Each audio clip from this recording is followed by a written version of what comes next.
This video contains content that may be confronting.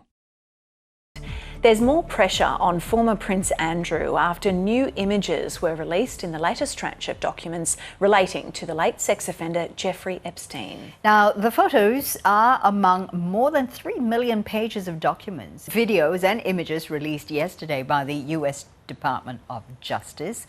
The documents reveal the late financier had also sought to build a wide network of high-profile contacts, including former Prime Minister Kevin Rudd, whose office has insisted that he has never met Mr. Epstein. Now, North America correspondent Kevin Gock has more from Washington.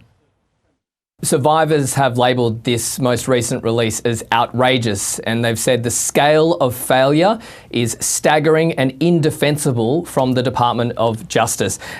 That statement came from nearly 20 survivors of abuse from Jeffrey Epstein, and they pointed out that among this release there were details revealing the identities of women who were abused, but that the details of those abusers remained hidden and protected.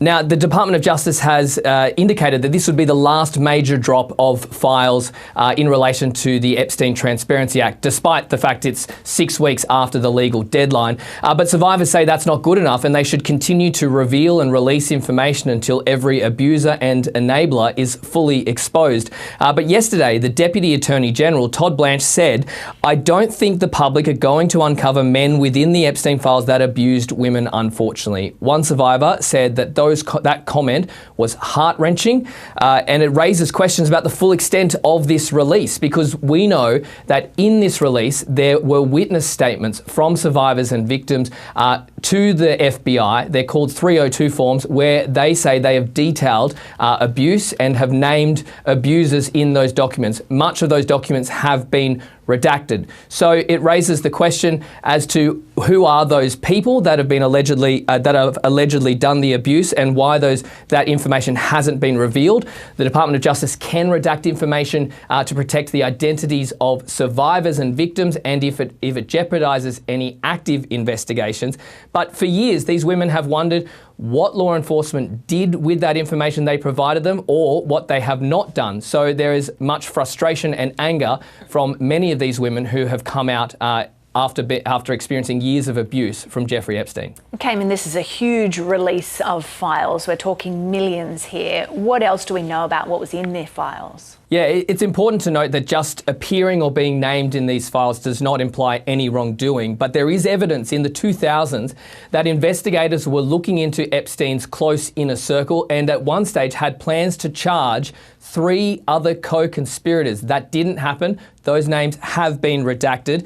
Then there are also images of the likes of former Prince Andrew. There's photos of him on all fours over a woman. There's an email exchange where Jeffrey Epstein says he's found a young and attractive Russian woman for him. The former prince has repeatedly denied any wrongdoing. There's a note that appears to be written by Jeffrey Epstein, essentially saying that Bill Gates received a sexually transmitted disease from Russian girls. A spokesperson for Bill Gates said that claim was absolutely absurd and completely false. There's emails from Elon Musk where in one he's asking when the wildest party on Jeffrey Epstein's island would be. And then there are also Australians mentioned, including the former Prime Minister Kevin Rudd. And he's mentioned these documents which reveal how third-party individuals tried to secure his attendance at various events. And it highlights how Epstein tried to court people with power and influence. Now, we've received a statement from Dr. Kevin Rudd's office. He told the ABC he's never met Epstein, no introduction nor direct contact ever took place, and most of the mentions of his name are in passing, and there's no suggestion that Dr. Rudd being named in the files implies any wrongdoing. But then there are also mentions of other politicians, including US presidents.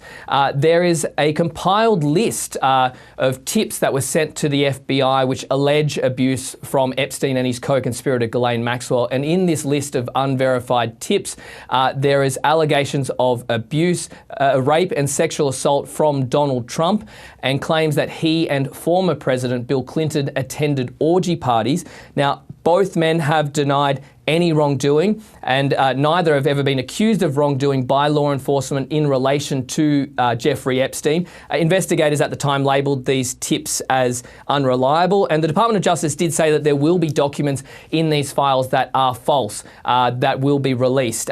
In a statement, they said that these claims were unfounded and false, and if they had a shred of credibility, they certainly would have been weaponized against President Trump already. But much of the frustration isn't actually necessarily about what's been found in these files, it's what has not been found and what's been removed, including the names of these alleged co-conspirators that at one stage in the 2000s, law enforcement intended to try and charge. And that is why the co-founders of this bill that forced the Department of Justice to release these files, these two congressmen, are now demanding that they see all of these documents without any redactions.